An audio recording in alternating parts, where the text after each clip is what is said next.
Awesome. Iti, thank you so much for joining today. Oh, happy to be here, sir. Awesome. So, Iti, why don't you tell people who are watching the video a bit about yourself? Sure. So my name is Apoorv Thakur. I usually go by AT because it's easier to say it out. Um, I I'm originally from India, and like after doing my MBA out in States, have been in product management for pretty much close to since like 2009 onwards, so close to like 10 plus years. In different shapes and form, from associate product manager to a senior product manager. Um, and most recently, I'm currently working at like United States Air Force as a product, like in product brand responsible for making software and tools for our airmen, so like they can have better tools as comparable with their hardware they have. Love it. Love it. So, let's talk about your journey into Product Leader Blueprint. I'm curious about before you joined Intentional Product Manager, before you joined Product Leader Blueprint, what was the biggest struggle or frustration or just career challenge that you were um, facing, and what was the impact this was having on your day to day? Um, yeah. So before PLB, like the biggest challenge or the biggest help I think personally I felt I needed most was getting some more clarity around um, what's the most important thing to work on first. To be honest, in most of my product management careers and positions, always felt like I was more of a fire drill instructor or fix-it part manager. I was like, except I was becoming exceptionally good at execution. Like somebody gives me a plan and I'll run it down and make sure things happen. But that had led that had led my brand to evolve into an execution product manager. So meaning that the next positions or like promotions opportunities, they were all like vertical opportunities, and I felt I was missing the opportunity to contribute on the strategic side of the product management, like where I am contributing and helping decide the direction for the product instead of just executing on the pre-decided direction. So that's what led me to PLB, and it was primarily me trying to figure out what's best ways I can, um, what are the best ways I can learn faster, quicker, and Mhm. with some similar-minded folks. Because in the past I have like read books, like everybody suggested, like read books. They're great tools to have, but at the same time they don't really encourage you to practice. But like Yeah.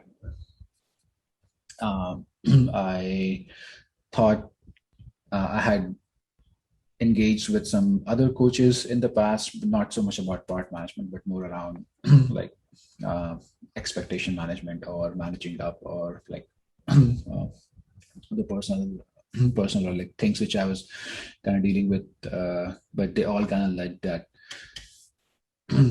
clarity was one big thing. Mhm. And when we first had a conversation with Shobit, we kind of explained him where I am at, what I'm looking to get out of, where I'm looking to be in like next few years, and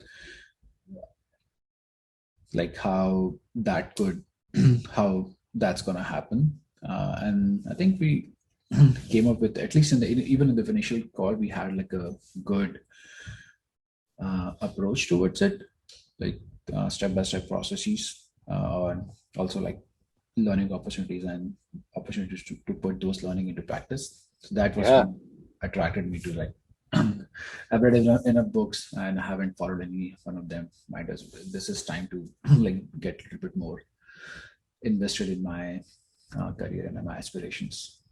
Yeah, I love it both as like two aspects you mentioned. One is being good at execution is a great, it's a blessing, but it's also a curse where you might be branded as okay, good at execution, keep executing, and you're the reliable person, but then the next promotion's harder to get, and growth is harder. And then I'm curious, so we had that conversation. You said, okay, time to invest more in my career. What pushed you over the edge to join Product Leader Blueprint? Primarily two things. Like at that point when we had first had a conversation, I was in the process of switching my teams. Hmm. Um,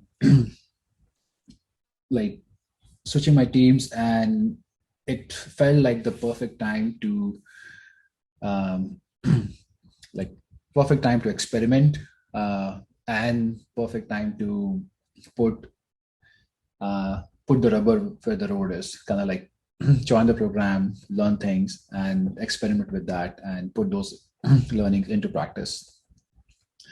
Um, like I think that was the big motivation, and then second was that like it was kind of around the same time like I had personally made the call or decided that I no longer want to be known as the execution or a fix it product manager.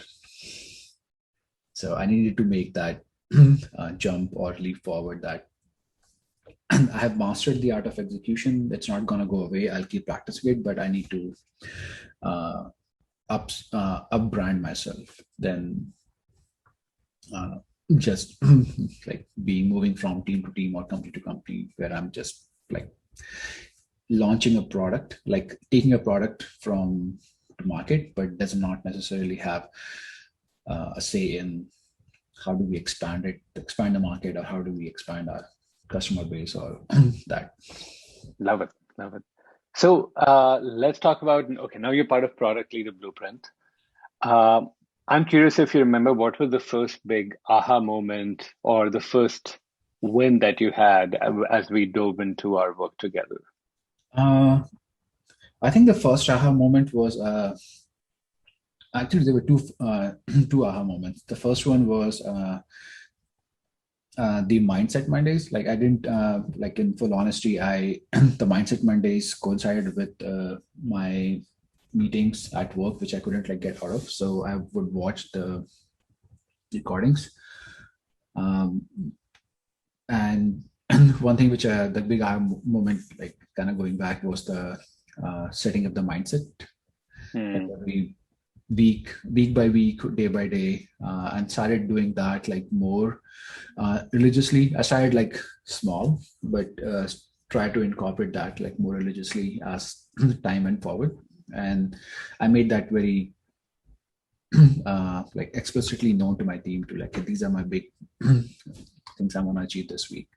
And so that kind of set me up that I I can offload some of my things, or I can transfer some of the decision making to the lowest to the everybody in the team. So I'm not just the decision maker, or I'm not the blocker, and that gave me more time to focus more on the like get involved with like strategic discussions, or think more holistically about the product and the direction I want to take it into. So that was like the first big aha moment. And then second big aha moment was when I believe in one of our PLB calls, uh, I I think it was Shobit, you had mentioned that the like week by week, it's good to get it done, but there's so much content that you won't be able to completely master it all. So you have to Hmm. pick like what's the most important thing for you at this point in time, and then just get more double down on that. Yeah.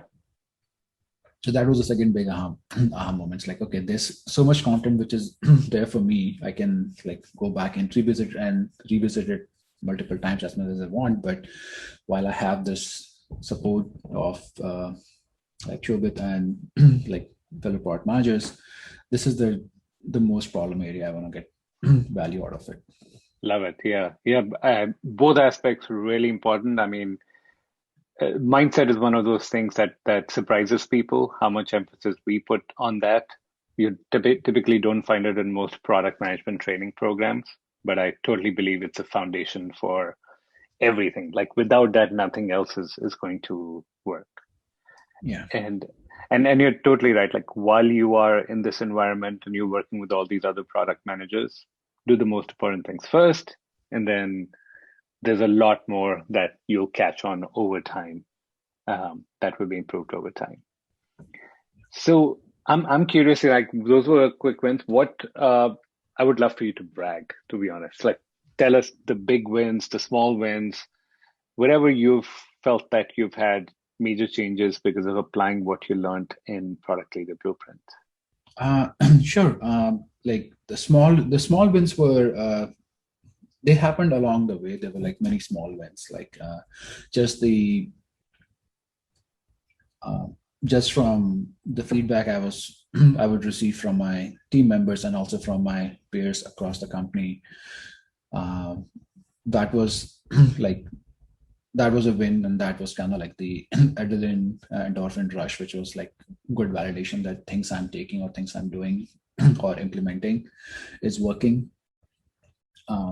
Second wins, like the other wins, was like just more on the like the perception what my team had of me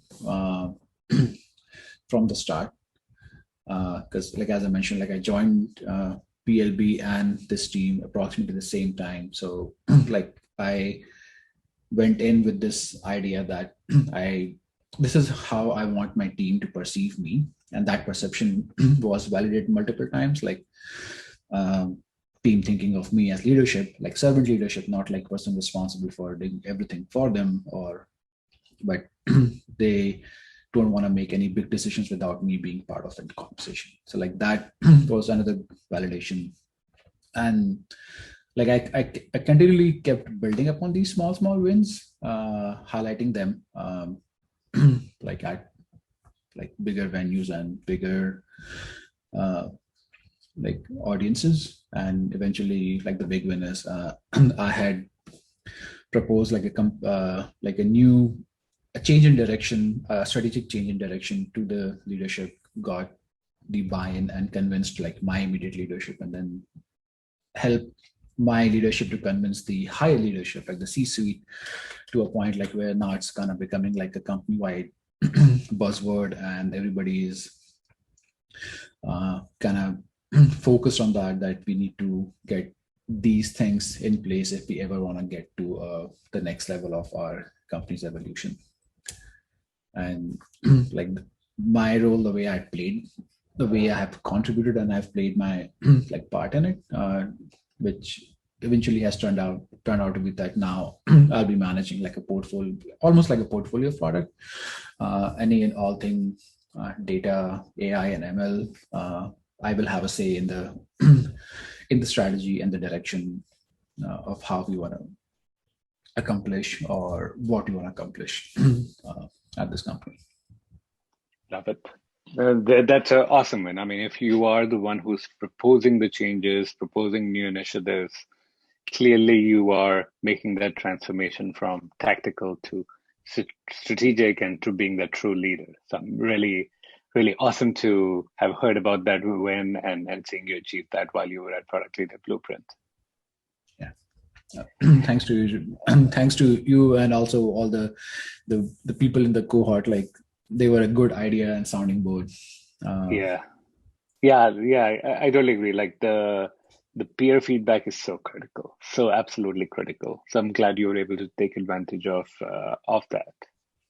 So last couple of questions for you. So like, there's a lot of people here who be watching this video. They're like, okay, should I do Product Leader Blueprint? Should I do not?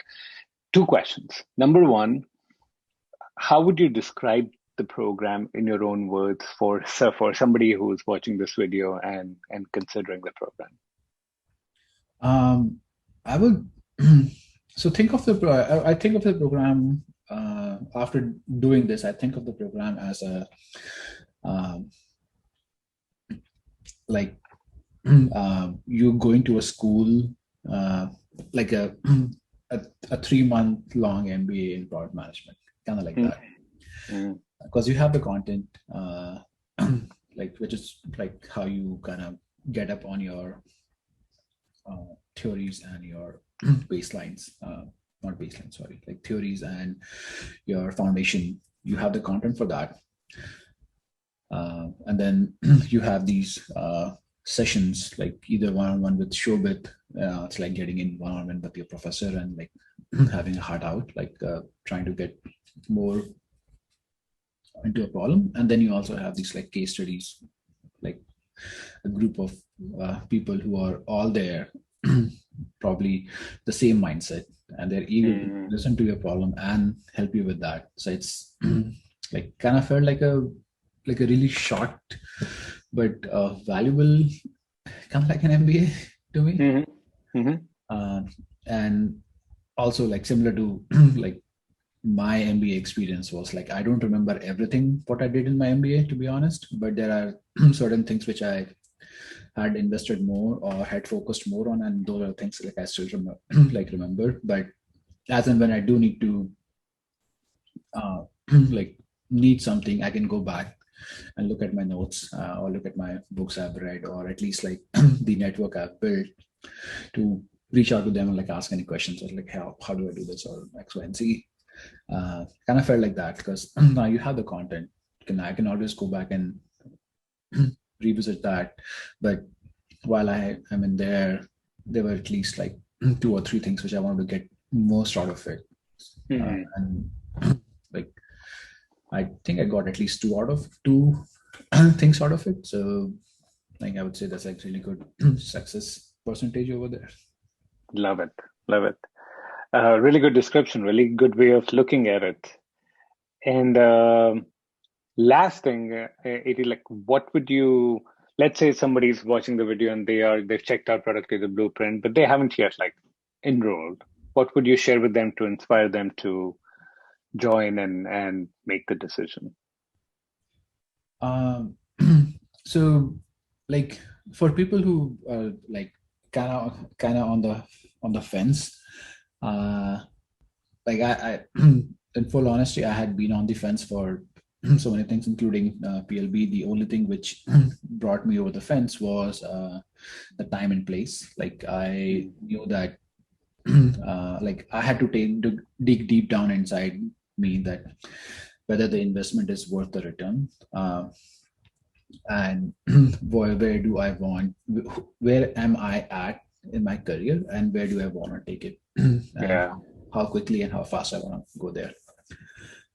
And that essentially was that the mathematical equation that where am I at and where I want to be, divided by investment will give me the result I'm looking for. Eddie, thank you so much. Really great feedback, really good input. Loved hearing about your wins. And thanks again for speaking to everyone who's going to be, watching this video. Yeah, thanks, Shobit. Appreciate it.